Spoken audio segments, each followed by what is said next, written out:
The National Archives is the official archive of the UK Government and England and Wales. We are home to the nation's stories and are the guardians of some of the world's most iconic historical documents, from Doomsday to Downing Street tweets. We believe that archives are for everyone because they are about everyone, past, present and future.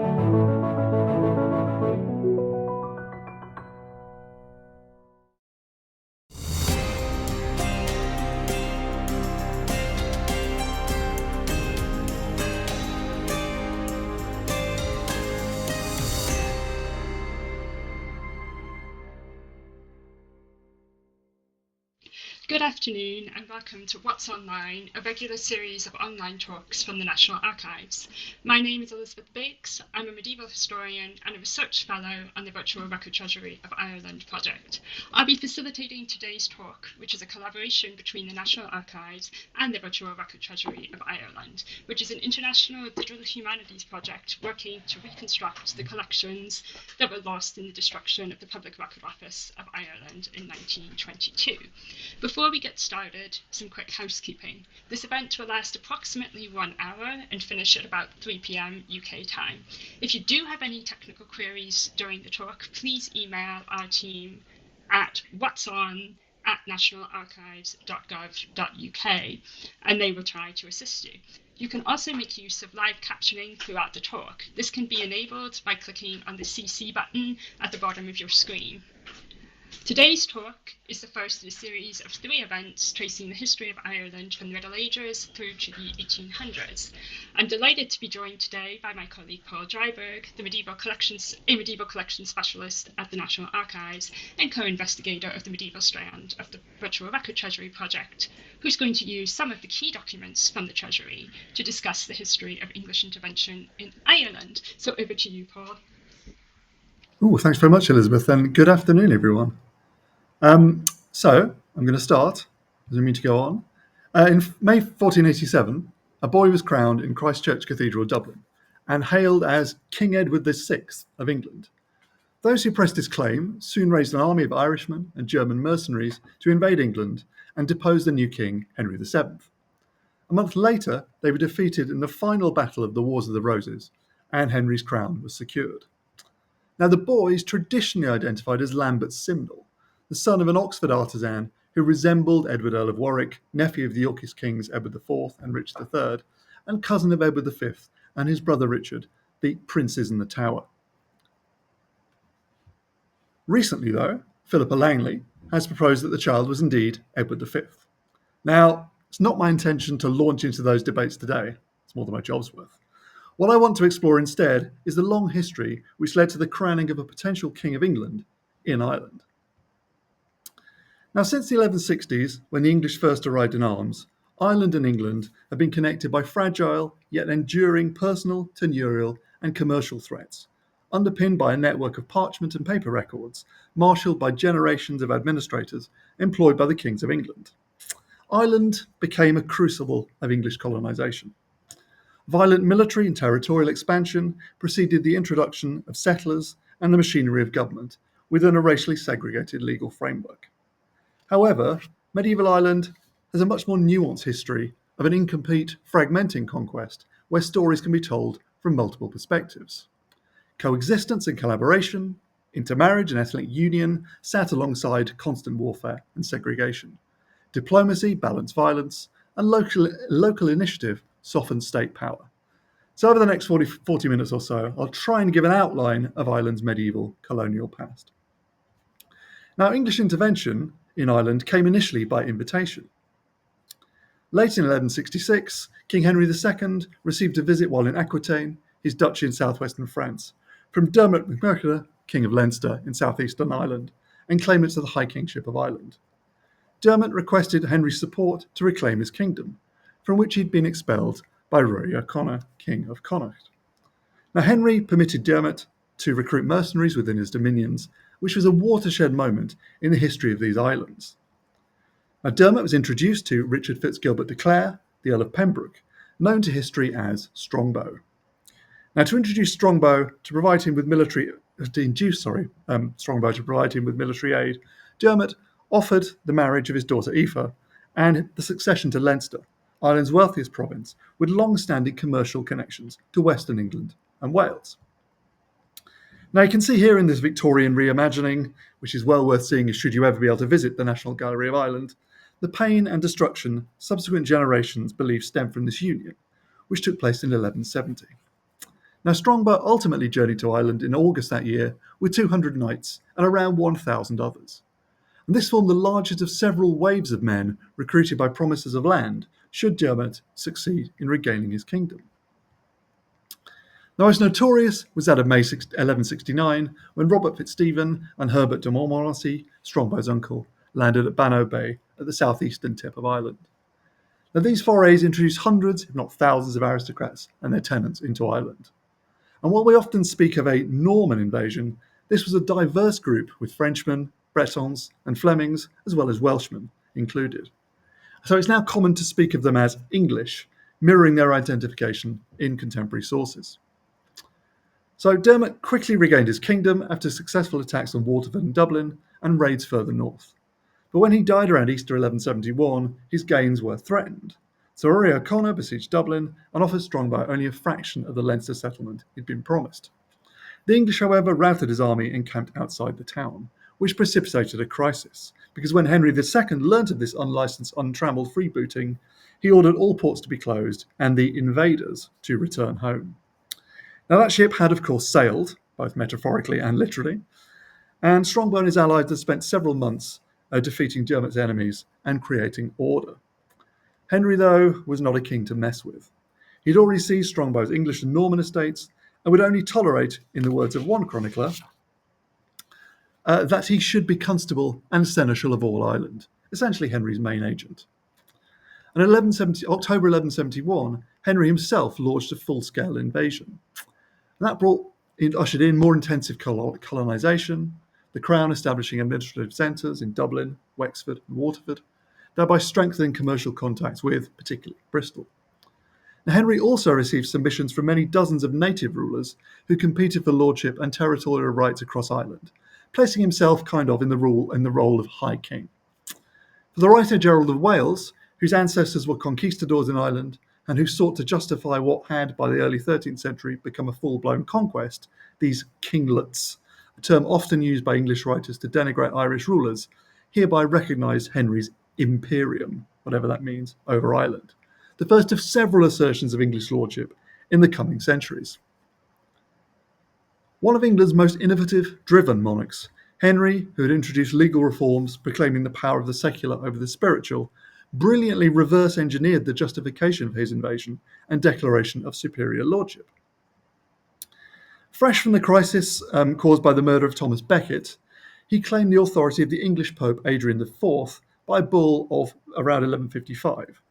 And here Adrian sanctioned Henry, quote, "to spread abroad the glorious name of Christ on earth, and thus store up for yourself in heaven the reward for eternal bliss, while striving as a true Catholic prince should to enlarge the boundaries of the Church, to reveal the truth of the Christian faith to people still untaught and barbarous, and to root out the weeds of vice from the Lord's field." Now, historians hotly debate whether Laudabiliter, as it's called, is authentic or not. No contemporary copy survives, and the first, most referenced version comes from Gerald. Now, on screen is a copy made in Ireland in the 1310s during the Scottish invasion. And of course, to some extent, Laudabiliter is a travesty.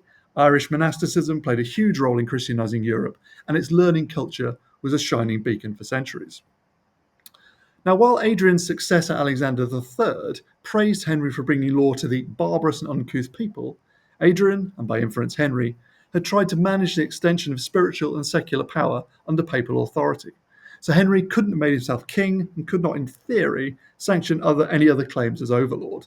So that enabled him to prevent others, notably Strongbow and O'Connor, from exercising kingship in Ireland or across Ireland. Henry, though, wouldn't remain in or return to Ireland after departing only a few months later, leaving his new lordship to chief governors, known as justiciars.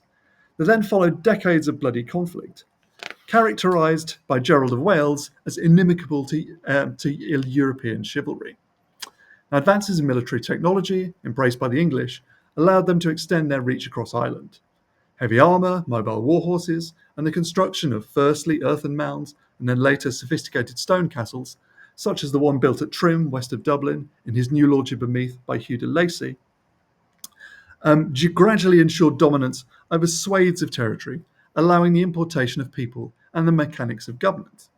So lords would parcel out land to their followers in return for the service of a certain number of knights in wartime or other renders during peace. They sometimes built castles for their followers too, in order to bolster regional security and to entice new tenants into hostile environments. Towns sprung up in places such as Dublin, Drogheda, Waterford, Limerick, Cork, and Galway. Each would be endowed with neatly laid out burgage plots, markets, where local and exotic goods such as raisins, figs, and spices were traded. Inquisitions taken upon the death of royal tenants give us intimate details of thousands of settlements with evidence of arable farming, the wool and cattle trades, mills, drainage, forest clearance, and bridge and road building.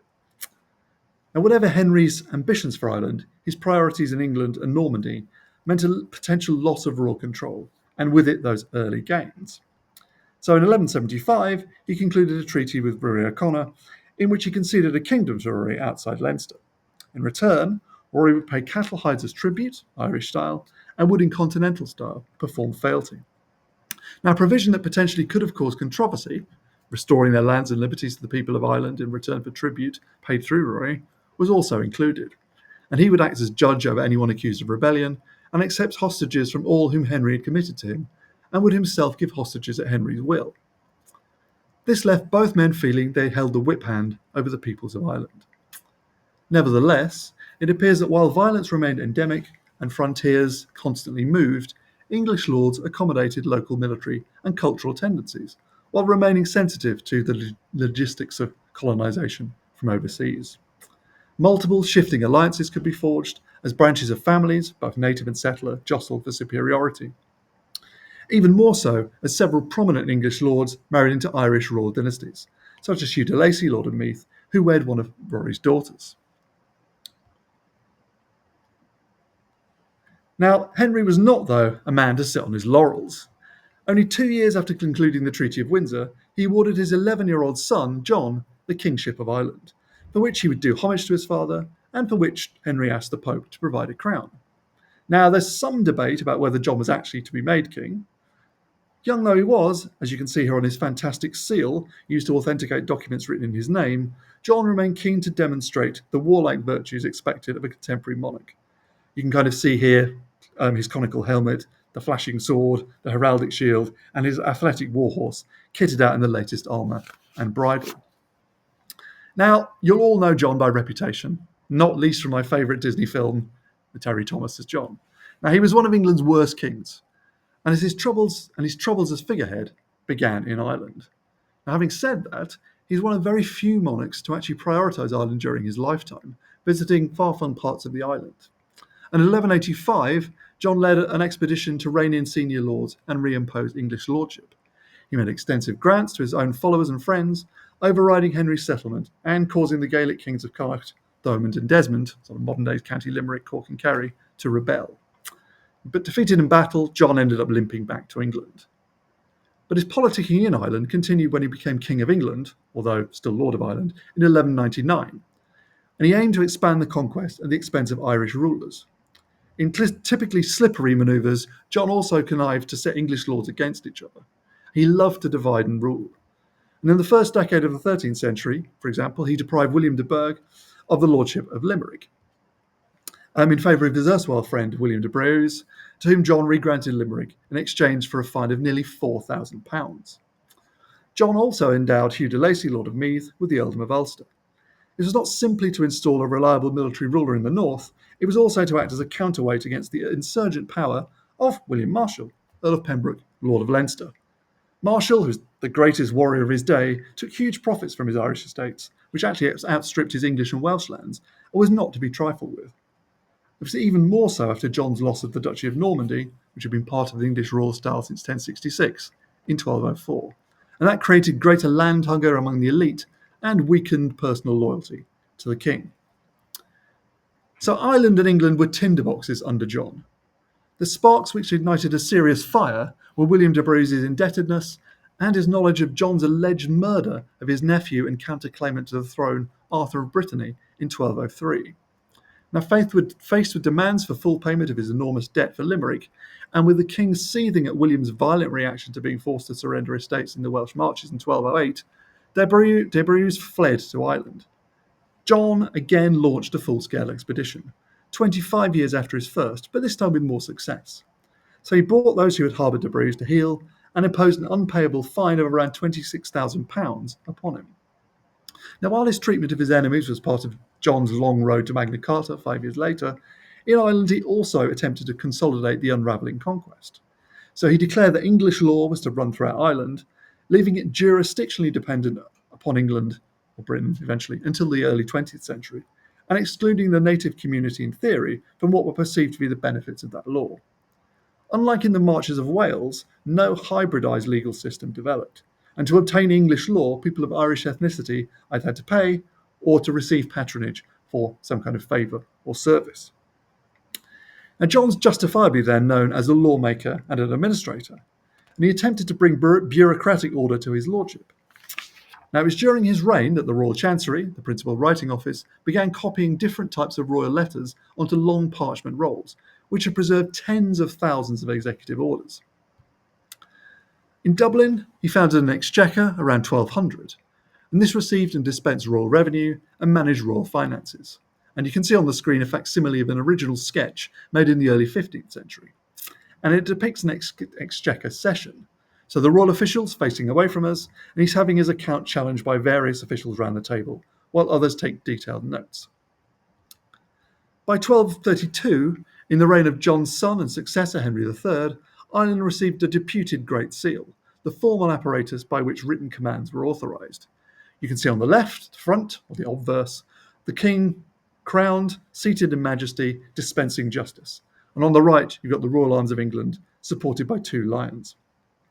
Now, this enabled the king's will to be put into effect locally and gave royal administrators distant from court license to adapt and respond to local conditions and requirements of a land of only intermittent peace and of shifting regional frontiers of power. Now, John also began the process of creating royal shires, as in England, while tolerating some of the territorial liberties carved out during the conquest. Now, English Ireland consisted of 4 liberties, where the individual lord ruled as king in his own lands, and 12 shires, accountable to royal officials and where English law was administered. Manors, whether royal or private, form the lowest level of local administration, but one with which the largest number of the whole community would have been most familiar. The Irish territories consisted of 5 of the old Irish kingdoms and areas in the far southwest and west, parts of Carlow, Wexford, Meath, Kildare and Trim. Ireland was maturing into a colony with an administrative system modelled but not wholly dependent on England. Now, one of the motivations for this talk and the Finding Ireland series, which, as Elizabeth said, comes out of TNA's partnership on the Virtual Record Treasury of Ireland project, is that John and his successors' reforms created a documentary windfall that allows us to tell the long history of Ireland. Now, many of you know that in 1922, an explosion and fire destroyed the Public Record Office of Ireland. Here, we can see its Victorian exterior and 6th-floor interior with the record clerks at their duties. Here, though, we see its smouldering remains and the poignant sight of Deputy Keeper Herbert Wood salvaging parchment that had been blown to the 4 winds across Dublin. 7 centuries of original records went up in smoke that June afternoon. However, the fortunes of history and modern digital technologies permit much that had been thought lost to be reconstructed. And for our medieval period, we're fortunate that corruption scandals in the late 13th century persuaded King Edward I to demand periodic audits of the records of the Irish Exchequer.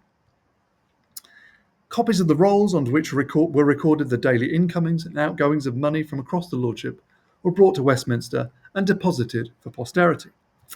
Now, Elizabeth, she's too modest to say this, but she spent the past 5 years translating them. And you can find her translations and masses of other content in our Royal Revenue Gold Seam. Now, thanks to the project's director, Dr. Peter Crooks, generations of scholars' transcriptions and translations of letters enrolled by the Irish Chancery can now also be searched on the Circle 2.0 portal here. Now, I'm going to say more about our work bringing out some of the hidden voices of the colonised in our Age of Conquest portal later, But the virtual treasury has a huge wealth of resources for Irish history from 1200 onwards, and you can access, search, and view digital images and transcriptions and translations absolutely free. So do try it out. Now, the 13th century has often been described as a golden age for the English colony in Ireland, a time of territorial and bureaucratic growth, abruptly ended by a Scottish invasion in 1315. As with any simple narrative, there's much more to the story. And Exchequer records begin to survive from around 1250, and they show regular correspondence with Dublin and payments coming in from across most of the island. 1254, Henry III granted Ireland, along with Chester and Gascony, to his son Edward, the future Edward I. This gave Edward regalian rights in Ireland, such that the chronicler Matthew Paris wrote of Henry as an emasculated king, though Henry did reserve the counties of Dublin and Limerick to himself and the right to appoint bishops and keepers of vacant dioceses. The young prince didn't, though, set foot in Ireland.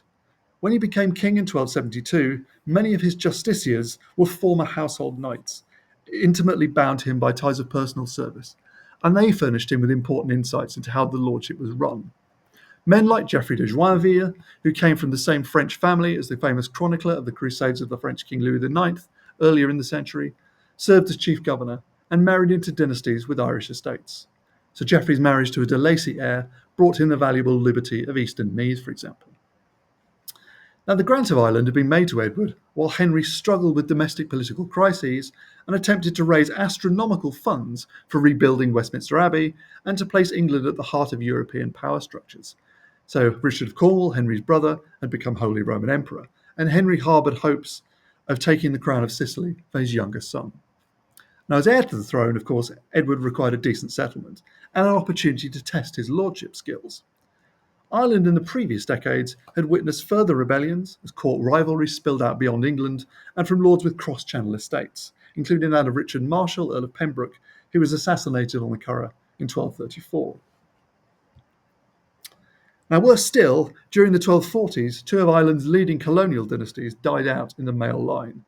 The Midland Lordship of Meath was split between the heiresses of Walter de Lacy in 1241, and the last Marshal Earl of Leinster died in 1245, with his huge estates being divided between his 5 sisters and their husbands. And this brought new families into Ireland.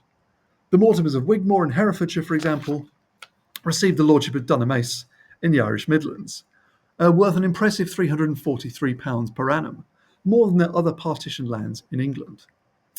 Within a few decades, though, Dunamace became unprofitable as minimal investment and intervention from successive Mortimer lords, who became personally involved in the Barons' War in England and Edward I's War of Conquest in Wales, combined with Dunamace's vulnerability to attacks by local Irish lords. Other absentee lords with large estates similarly stayed aloof and generally governed remotely. And this permitted large-scale assaults on the English-positioned Connacht, Desmond and Leinster, and the breakdown of order across areas remote from Dublin. But violence could also be balanced with diplomacy and appeals to loyalty from Irishmen against the settler community.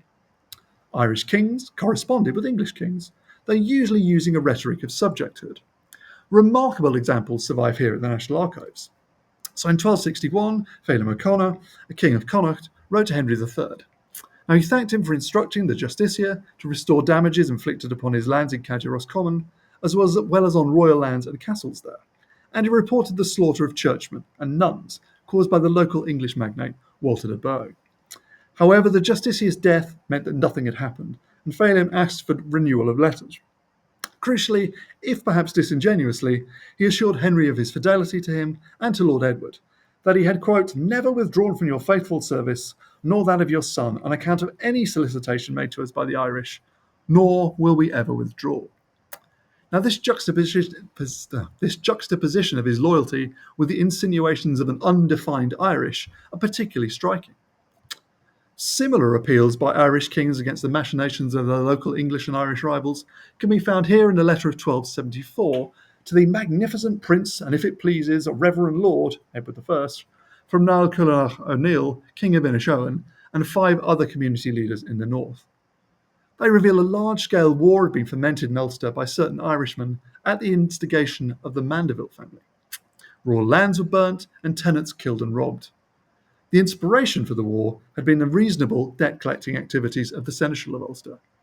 And you can note here that the Irish leaders claimed they, quote, intervened with all our might to pursue and confound your Irish enemies. Now, both letters emphasise the fluidity of loyalties and alliances, the incomplete nature of conquest, and the difficulties in managing conflict in medieval Ireland. Edward I, however, ultimately fell back on racial stereotypes and oppression. In 1277, he repeated claims that Irish laws were detestable and would have extended English law to everyone had there not been a backlash from the settlers who enjoyed the advantages and protection it conveyed. There remained an ingrained suspicion of Gaelic Ireland and its peoples. Exchequer officials in Westminster shared that habit of mind. So tucked away in the Liber A, the office's primary manual of reference, is this cartoon of a barefoot, hooded figure with a bell dangling from his hood, wielding his sharp war axe. He's what an English clerk imagined an Irishman to be: barbarous, bestial, wild. This was, of course, far from the truth.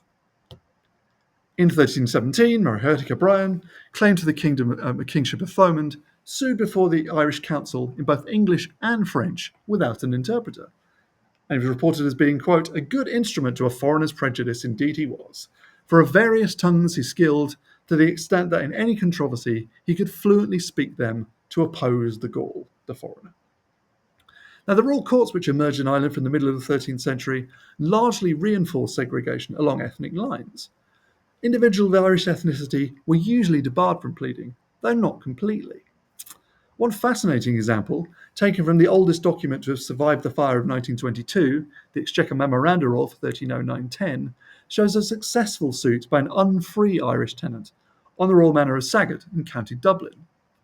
David, son of Nicholas Hatrescan, proved to the treasurer and the chamberlains that he'd been unjustly ejected from his tenement by a free Englishman, John of Haguenau, despite being capable of rendering due and accustomed services, and he actually had his lands restored. Now, across Ireland, the fractured nature of settlement weakened the lordship's defences, while Edward I continued to draw heavily on Irish money and manpower in his wars in Wales and from 1296, Scotland.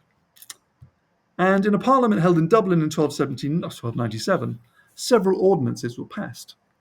So firstly, 2 knights from each shire were to be summoned to represent their communities, to be more representative. New shires were created. Those lords who, quote, have diverse lands in the marches near the Irish, and other lands in a land of peace, remain and dwell in their manors in a land of peace. And they leave their lands uncultivated and unguarded, allowing Irish felons to rob and kill with impunity, ruin marchlands, and drive English tenants into exile. All such lords were instead to place wards in their land, according to the quantity of such lands. Magnates who resided in England were to stop draining the profits of their Irish estates and allow them to be used in the war effort. Armies were not to be led through the land of peace, where they would often commit wastes and other depredations. No lord was to keep more so-called kerns, Irishmen who would live at others' expenses, than he could support. To prevent felons escaping, every tenant holding £20 worth per annum of land should have an armoured horse. And no truces were to be made with the Irish unless they applied to everyone equally. To prevent truces being sealed only for the Irish to attack other neighbours and then turn on the original parties. And no Irishman at peace was to be attacked. Everyone in an area where the Irish raised war were to muster to prevent ambushes and easy retreats. Highways were to be cleared and bridges repaired. And finally, reinforcement of English modes of dress and haircuts, as many Englishmen wore Irish garments and adopted the distinctive shaved cullan, so that Englishmen taken for Irishmen were killed, which required different punishment. Now, apparently, desperate times called then for apparently desperate measures. These were as nothing, though, compared to the existential threat inflicted upon English lordship of Ireland during the catastrophic reign of Edward II. A reign riven by personal conflicts came perilously close to a premature end when the forces of Scottish King Robert Bruce defeated an English army at Bannockburn on the 24th of June 1314. And this battle had consequences for the whole of these islands, as Bruce used his victory to press for Scottish independence. So northern England remained under siege for a decade. Within a year, Robert had sent his brother Edward across the North Channel to be crowned as King of Ireland, a direct attack on English lordship. The Scots and their allies doubled their offensive in a document issued late in 1317, following 2 years of relative stalemate, where despite deep forays into Ireland and an attempt on Dublin, the Scots couldn't shatter English supremacy. In the so-called Remonstrance of the Irish Princes, Donal O'Neill, King of Tyrone, appealed to Pope John XXII. He claimed that papal trust in English custody of Ireland through laudabilita had been betrayed by oppressive and discriminatory rule. The Irish had therefore elected Edward Bruce as king to free them from servitude. Reality or not, Bruce ultimately failed to conquer. The Scots invasion coincided with famine and epidemics of animal disease. Dublin survived, and the chief governor, Roger Mortimer, Lord of Trim, rallied the resources of government. And on the 14th of October 1318, after 3 years of terror, Edward Bruce fell in battle at Fockett in County Louth. His head was gleefully sent to Edward II. And the Chronicle of Clonmacnoise Abbey in County Offaly noted that Bruce's death brought great joy and comfort to the kingdom in general, for there reigned scarcity of victuals, breach of promises, ill performances of covenants, and the loss of men and women throughout the whole realm. Nevertheless, the Bruce invasion has long marked a tipping point of the English colony in Ireland. A resurgence of Gaelic powers widely attested. And according to a sermon preached by Richard Fitzralph, Archbishop of Armagh, before Pope Clement VI in 1349, the infamous and brilliantly named necromancer of Toledo had asked the devil of all people which Christian nation sent the most souls to hell. The devil, of course, replied that it was Ireland, given the number of robberies committed and bloody hatred among its inhabitants. Now, the 14th century colony was certainly riven with violent faction, and the extent of English lands receded, especially in the north and west. So upon coming to the throne in 1327, Edward III had actually planned an expedition to Ireland in 1332 to restore order. But military successes in Scotland scuppered the plan, to be followed from 1337 by a complete shift in his focus to winning the throne of France. Worse followed in Ireland when William de Burgh, Earl of Ulster, was murdered by his own tenants in 1333. So Edward had to fall back on men to lead the Dublin government, whose experience on the Scottish border fitted them for the role, but who grated against the new leaders of Anglo-Irish society. And the Black Death and its waves also decimated Ireland from 1349. As the English nation focused on fighting the war in France, which despite totemic victories at Crécy and Poitiers in 1346 and 56 respectively, and the capture of Jean le Bel, the French king, gradually became deadlocked. The increasingly impoverished Irish government had to fight fire after fire. A glance through the rolls of payments from the Dublin Exchequer in 1356, for example, reveals frustrated attempts to raise military subsidies, annual fees being paid to Irishmen to man wards in frontier areas, and backdated payments of wages to war captains, going to Clonmel to, quote, pacify certain nations of the English who were in such discord amongst themselves that a disturbance of the common people on all sides had broken out. And also into Leinster, where the chief governor and senior English and Irish magnates gathered to defeat the O'Nolans, O'Tooles and O'Byrnes, who had devastated Wexford, Carlow and Kilkenny. Such was the nature of that violence that we actually find several rather macabre entries. Now, the one on screen is a payment to Thomas de Astley because, and I quote, recently the O'Briens of Duffrey, Irish enemies and rebels of the king, with a great multitude of armed men, both mounted and foot, attacked and plundered the faithful people of County Wexford. And Thomas, with a small force of men, fought and defeated them, recovered the booty, killed Morgroth, captain of the O'Briens, and William O'More, and 3 others of that nation, and brought their heads before the King's Council in Ireland as proof. Now, the proffering of decapitated heads was, so to speak, his invoice for reward, known as head money. Now, there are further examples on this membrane alone. And within England, beheading was lawful only after the pursuit and capture of criminals caught in the act who had taken flight. But in Ireland, beheading was kind of a cross-cultural phenomenon. Even on the seal cut for the Corporation of Dublin about 1229, decapitated heads can be seen spiked above the city gates. That's not to say that the royal government couldn't operate efficiently or effectively, or that justice couldn't be dispensed. But by the middle of the century, it was increasingly difficult to collect revenues at a distance from Dublin, and funds were required to pay armies from England and put troops in the field across much of southern and eastern Ireland. With no prospect of another royal expedition, a radical solution was tried to restore the colony to its former equilibrium. Edward III had produced 5 surviving sons, and he sought, as had Henry III, to provide meaningful principalities for them. In 1352, he married Lionel, his second surviving son, to the heiress of the de Burgh earldom of Ulster and the lordships of Connacht and Kilkenny. Now, after she inherited those estates in 1360, Edward installed Lionel as his representative in Ireland to fight for his inheritance. And on the 1st of July 1361, Lionel was named as King's Lieutenant with a huge army. And over the next 5 years, Lionel led successful campaigns in Leinster, Munster, and the Irish Midlands, and he raised more liquid capital for the Dublin government. He also innovated. So the Exchequer and law courts were relocated from Dublin to Carlow, a frontier town in southern Leinster, on arterial routes between Dublin and the coast. In February 1366, at a parliament in Kilkenny, Lionel presided over the issue of the famous Statute of Kilkenny. Now, while many clauses dealt with administrative reforms to smooth past the justice and improve the colony's security, it, above all other legislation originating in medieval Ireland, has cast the longest shadow.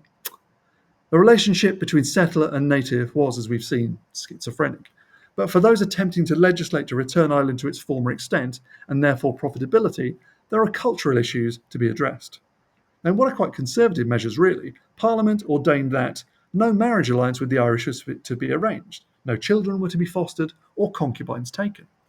The settler community was to only speak English, ride and dress in the English manner.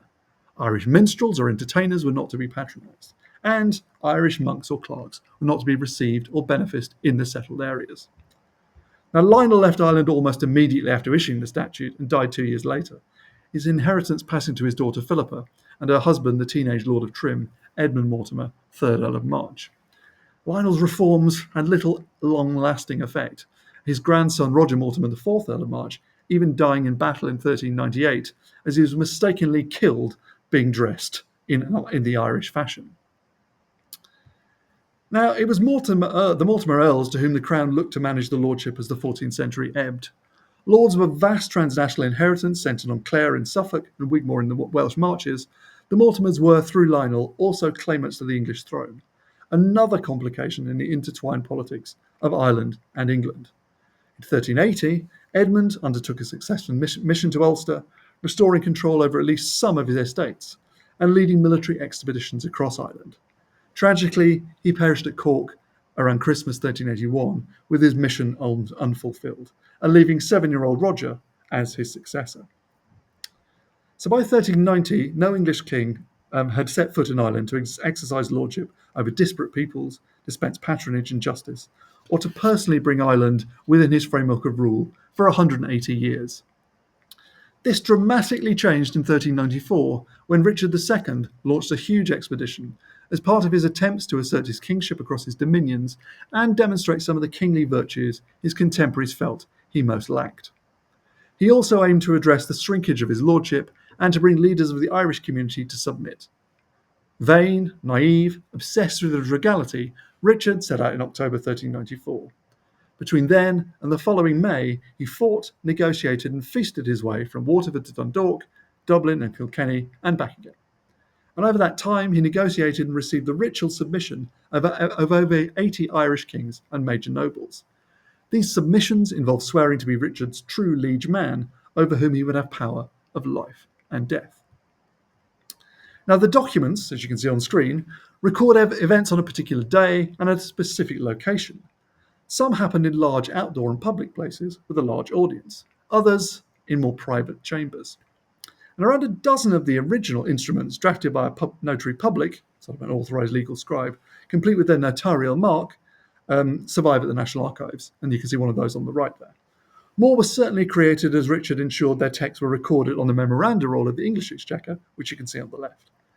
So during each ceremony, Irish kings removed their hats, belts and knives before kneeling at Richard's feet to take an oath of loyalty, submission and support. They swore that they would come to Parliament, aid the lieutenant against rebels, and more. In return, Richard would intervene to counter the ambitions of the English magnates. Interpreters such as Edmund Vale, Master of the Knights Hospitaller in Ireland, or James Butler, 3rd Earl of Ormond, translated the text of the oaths and agreements from Irish for Richard and his entourage. Once the Irish kings and nobles had sworn on the Gospels to be the king's liege man and to uphold the agreements, they received the kiss of peace. Now, the good news is that, again, thanks to Elizabeth, new translations of these and other agreements are now freely available on the virtual treasury in our Age of Conquest portal. Now, the degree to which these submissions represented a successful reassertion of English lordship in Ireland is hotly disputed. Certainly, in some letters, long-standing dynastic loyalty and subjection to the crown over several centuries, in the face of opposition from English lords, is emphasised, and that traded on Irish traditions of protection as a reason for submission. A closer relationship with the crown and the person of the king offered the prospect of protection from the privileges of the Anglo-Irish community. But unless or until a more personal, dynamic relationship could be secured between crown and colony, little lasting progress could be realistically made. Richard returned to Ireland in 1399 during the maelstrom of political upheaval in England that led to his deposition by Henry Bolingbroke, so a forceful reassertion of English lordship in those circumstances proved impossible. Indeed, during a parley with a captain of English forces in July 1399, Art McMurrough, claimant to the kingship of Leinster, argued that he, not Richard, was the rightful king of Ireland. Now, between Richard's usurpation and death and Oliver Cromwell's violent conquest and colonisation in the 17th century, no ruler of England or Britain would visit Ireland again. Ireland returned to the periphery. Now, in 1421, the Irish Parliament petitioned King Henry V, who had recently laid personal claim to the dual kingship of England and France. It asked him to appeal to Pope Martin V for a crusade against the Irish. In the 1430s, the polemical nationalistic poem, The Libel of English Policy, advised the Council of the Child King Henry VI to keep an Ireland that it be not lost, for it is a buttress and post. Under England and Wales is another. Now, such peril had been a constant refrain in communication between England and Ireland for well over a century, and the comings and goings of English chief governors did little to alter that. Government in Dublin remained hand to mouth, fees constantly being in arrears, men of mixed ethnicity being employed in various roles, and the areas from which monies could be reliably raised, fluctuating over time. 15th century Ireland, to some degree, also shadowed England. Factionalism was rife, and the Mortimer's heir and Yorkist claimant to the throne, Richard, Duke of York, even took refuge there during the Wars of the Roses. Now, perhaps the ultimate expression of that factionalism and of Ireland's place within broader networks of power was the coronation in Dublin in 1487 of a boy king, supposedly a grandchild of the Duke of York, with which I began this talk. 2 years after Henry VII had won the crown of England to end 30 years of bloody dynastic conflict, the ties which bound Ireland, weakened though they'd been by climate and epidemiological disasters and a political resurgence in Gaelic Ireland, were strong enough for those who opposed the Tudor settlement to crown a rival king and launch an invasion. Over 300 years, the English colonial lordship of Ireland had been asserted both with violence and diplomacy, segregation and settlement, but flexible ties of family, community and culture continued to bind individuals and groups to the crown. The full maturation of ideas of ethnic and religious supremacy, backed by overwhelming state power, was finally unleashed under the expansionist Tudors, who looked back to the medieval past for inspiration and justification. That, however, is something I'm going to leave to my colleague, Neil Johnston, who's going to talk about early modern Ireland next Friday. So I do urge you to join him for that. I've just left some further reading on the slide here, which you will receive in your link later on. And I will finish there and thank everybody for listening. Thank you so much, Paul. That was fascinating. We're going to take some audience questions. So if you'd like to put questions into the Q&A, please do. And I'll start with the first one, which asks, Paul, how did day-to-day governance work? You mentioned kings. Would they govern day-to-day and then report to the English crown, or were they more like puppet kings? I think that's how the Irish kings related. Oh, the Irish kings. Well, yeah. the Irish kings. The Irish kings administered their own lands, or. Yeah. So they are they sort of. I suppose it's that they ask, are they more like the liberties? Are they completely autonomous and then reporting in, or is it completely separate? Obviously, they don't.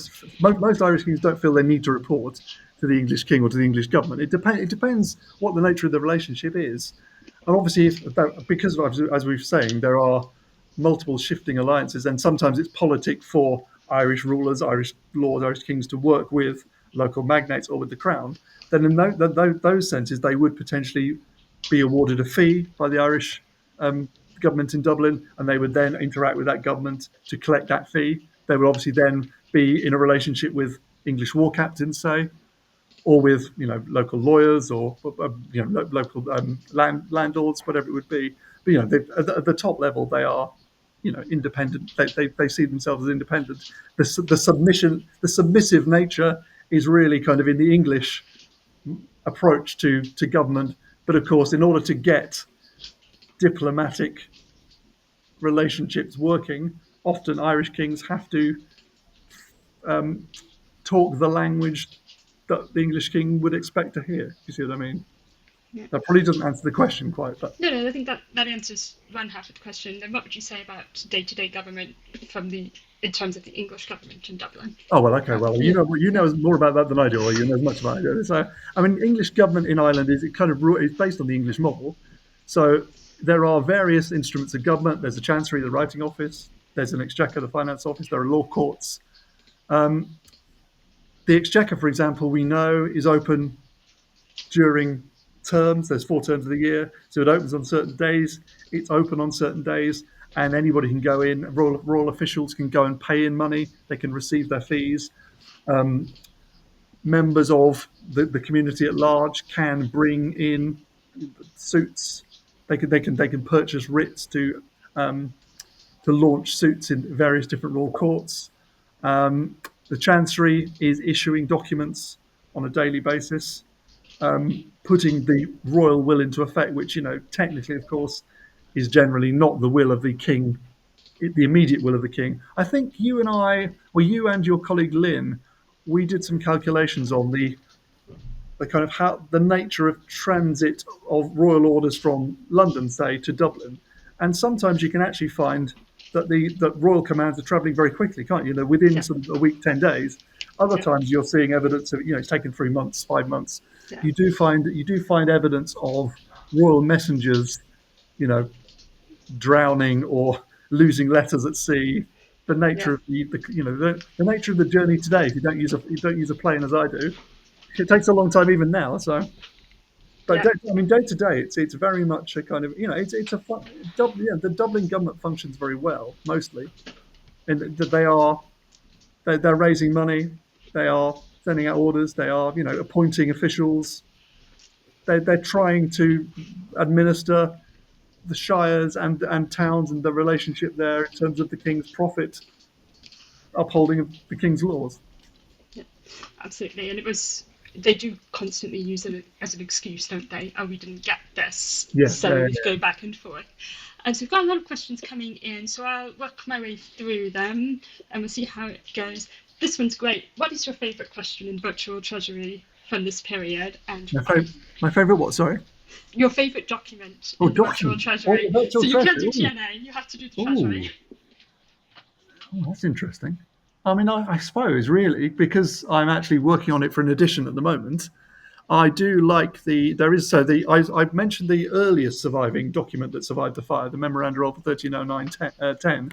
The second oldest to survive is the same type of document from 1319 to 20. And that covers a period in which my own research really focused. It's a period when I mentioned a chap called Roger Mortimer. He was the focus of my doctoral research, and it's when he is the Chief Governor of Ireland. So for me, that was one of the documents that I actually used for my own research.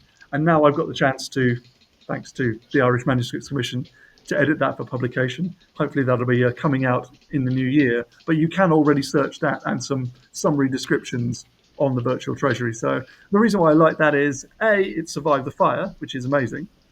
B, I think it's 54 sheets of parchment which detail really the business of the exchequer over the whole year. It has different types of documents, some being generated very locally, some being coming from England. There are references to credit agreements that are being made in the exchequer. There are references, as I mentioned earlier, to relationships with all of the communities, not just the English community in Ireland, but there are Irishmen engaging with the exchequer there. It kind of gives you a real snapshot of life and how government is working in that period. Yeah, it's fantastic. So do go and look at it, and the National Archives Ireland have done such a good job of conserving it, so it looks like it would have looked. It's been newly conserved, so that's another good thing. Yeah, and kind of following on from that, we've got a couple of questions about the distinctions within Ireland. So Marie Ryan has asked how different was English and Irish law, and someone else has asked how effective or realistic were the rules excluding Gaelic Irish?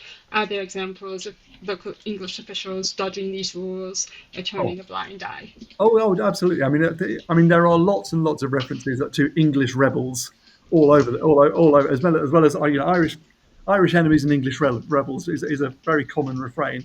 So the settler community, so to speak, they are constantly in trouble with Dublin government for either raising war or not doing what they're supposed to, not fulfilling their brief as royal officials, not accounting at the right time, whatever it might be.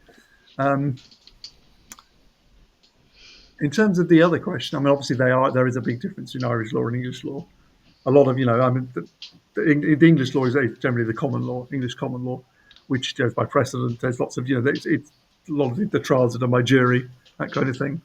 Irish law is not. I mean, I can't claim to be an expert on Irish law at all, Yeah, but yeah, and they it's are very different. yeah, and it's a different way of thinking about precedent, is I think probably what I Yeah, and yeah. I should say by the way that there has been recent work on the exclusion or not exclusion of the Gaelic community from English law, and so there is a lot of evidence of men and women of Irish ethnicity pleading in courts of law, but also acting as officials, often of private estates of manorial lords, English manorial lords, that kind of thing. But so it's not a complete story of hard exclusion. There is coexistence, there is collaboration, there are, as I kind of intimated, there are moments when individuals or communities on the sort of Irish or mixed ethnicity are actually in the pay of the royal government. They are actually working explicitly for king, crown, whatever.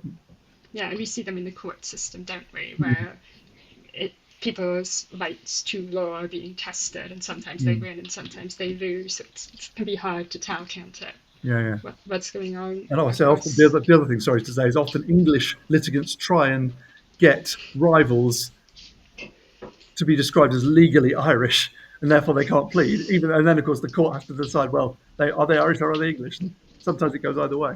It's very Yeah, interesting in this case. yeah, absolutely. And shifting tack slightly here, Anne Alcorn has asked, I'm interested in the wearing of Irish style clothing. How did the clothing protect them from attack, assuming that the individuals were well known? Well, As in, in the case I mentioned, it didn't protect them from attack. yeah, yeah, Roger Mortimer, in theory, was leading the English army against an Irish force, but because of his cultural sort of connections, for whatever reason, he was wearing dress that was considered to be Irish. So when he went into the fray, he was apparently killed by a member of his own side, not realizing that he was English and therefore should have been on the same side protected. yeah, So in that case, it didn't protect him at all. It was the exact opposite. yeah. So And it's, that's yeah, what some of this legislation in the 14th century is trying to prevent. It's yeah, trying to prevent this acculturation. They're fighting a losing battle. yeah. Well, Ultimately, Mortimer's the ultimate yeah, he's example the of that, ultimate isn't expression. he? Yeah, Yeah. And Lynn Alexander asked, was William Marshall of English origin? And of the 13th century, God, that's I think he was, wasn't he? I think. But yeah, yeah, the William Marshall, the first Earl of Mar, I think he was, yeah, because yeah, he's famously not brought up in England. Really, he goes off and he becomes the greatest knight, doesn't he, around the yeah, world, yeah, and then eventually returns to England. I think he is, yeah. Yeah. yeah. I think the family's There are some well, there were great books on William Marshall. So one recently by Thomas Asbridge, another by Elizabeth Chadwick, which yeah, should be yeah, worth looking at. They're not on my list, but I'm sure you can find them very easily. yeah. And Nick's just followed up with how much do we know about actual differences in clothing or hairstyles? Are they illustrated or described anywhere? As There in, are some, yeah, there are some descriptions and illustration. Obviously, the one that we actually there is so the one of the images I didn't show from one of the Exchequer cartoons does show sort of these sort of weird haircuts and sort of I don't know, they're not kilt like, it's not the same kind of outfit. whether the clerks in the Exchequer who were drawing these had any idea of what they were doing, whether they just heard these wild rumours. And there are other, obviously, chroniclers do depict them as well. Yeah. And isn't there that Spanish visitor whose name I'm blanking Ooh. on? Doesn't she describe the O'Neill's court in Tyrone Yes, good with call. with some of the dress? So yeah, there Yeah, was and some. so the I don't think the submissions don't really go into detail about dress, do they? No, They it's just they go just into say that taking the ring off, or the yeah yeah, they had to take their cloaks off, but what the, they're yeah. describing as a cloak And is obviously, of course the Irish mantles are a different kind of mantle, but they yeah are. yeah There's been some very recent research on the wool trade and the wool and cloth trade in Ireland. That's worth yeah seeking out as well, which is, I think, changed people's opinions on yeah dress to some absolutely extent. yeah what materials are available and Mm. what people are using. Absolutely. I know we've got 5 more minutes and we've got a fair few more questions, so I'll keep Yeah, keep going. going. That's fine, yeah. Yeah, but if you haven't put a question in and you want to, now's your chance, please do. This one's interesting. Then Alex has just asked, were there any particularly useful Irish administrative structures that the English incorporated into English government in Ireland? Ooh, that's a As very in, good. were they looking across the border or the I frontier? would, I'm probably more at the manorial level. They're probably more practices, not necessarily administrative practices, but maybe sort of agriculture. I don't know. Maybe sort of social agricultural practices. Maybe. I mean, Mm. Well, most they of did. the. Sorry, go on. Go on. You were Uh, going to say. no, I was just thinking the hostage taking in the 14th That century. is, yeah, that's true. Yeah, yeah. There is a Isn't lot of there? that. Yeah, yeah. They do adopt That that. Yeah. That's more of yeah, a. Is that administrative? I was thinking maybe that wasn't administrative. Maybe I was being mm, too focused on admin. yeah, yeah. No, I'm trying to think because it really is an interesting question because we talk so much about things going back and forth Yeah. across the border and the hybridity and people like James Butler or Oliver Mungie already Mm. talked about being able to work across both languages. Yeah, I mean, one of the things I should say is because I'm based in the National Archives. One of the focuses I decided to take for this talk was more on sort of the English administrative side. There is some excellent work on Gaelic Island, particularly by Catherine Sims, SIMMS, who's done. She is the don of the studies in Gaelic Island. So if you can find her work, Yeah, that will give you a lot more information. yeah. Her most recent one's Gaelic Ulster. That's Yeah, probably yeah, yeah. the easiest one to find. And because I just mentioned Ulster, there's a question about was Ulster different from the rest of Ireland? Not really. I mean, the sense that there was an English earldom there, much of which, sorry, a lot of which was sort of coastal. The rest of it was sort of, a lot of sort of kings, and so obviously the earldom of Ulster itself was technically similar to the settled parts in theory, with castles and administration and stewards and that kind of thing, and the non-English parts were similar to the other non-English parts. Yeah, Obviously, ultimately, of course, it became a crown earldom through Lionel, so it got a little bit more attention in the later 14th century than it had previously from the crown. But yeah, yeah, absolutely. There's a follow-up question about wool and cloth, asking, do you have a name for the research, perhaps? for the research, Yeah, for a researcher, I'm guessing. yeah, no, I mean, well, I can't. It's Sally Finn Kelsey is her name, Yeah, so it's FINN hyphen KELCEY, isn't it? I think yeah, yeah. And that PhD should be available at some point. at some I mean, point. yeah, Not, no, I don't think shortly, but it should be available in the next 2 years, I would say. yeah. And then there's a couple of quick questions, and apologies if I haven't gotten to yours because there's a fair few more coming in. We'll go for the quick ones. Was it significant that Henry II gave Dublin to the men of Bristol in 1177? It's certainly significant for the men of Bristol, yeah. Yeah, and obviously it improves the commercial connections between the towns.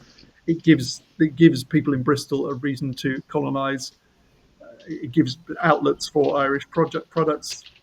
It's very significant in a local and a sort of national context. Yeah, brilliant. I think we're almost to the end. So thank you all so much for coming along today. And a huge thank you again to Paul.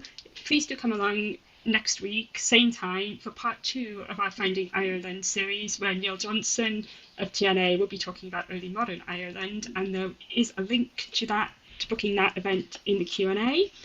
Thanks again to our behind the scenes team, and thanks again to all of you for joining us today. Thanks.